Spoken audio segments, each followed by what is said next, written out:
নমস্কার। কবি অন্নদা শঙ্কর রায়ের লেখা কবিতা পিঁপড়ে। পিঁপড়েরা কেন এত ভালোবাসে আমাকে আমাকে আমাকে, ভালোবাসে না তো মাসিকে মামিকে মামাকে। মানুষটা আমি এতই কি বলো মিষ্টি, এত কি মিষ্টি, আমারে উপরে কেন যে ওদের দৃষ্টি।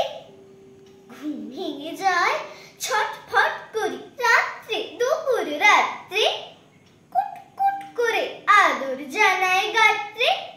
আমি কি রাবড়ি মালাই পায়েস সন্দেশ, আমি সন্দেশ। মালপো জিলিপি রসগোল্লা কি দরবেশ, যে সব মিষ্টি খেয়েছি জীবনে এই বুঝি তার প্রতিশোধ।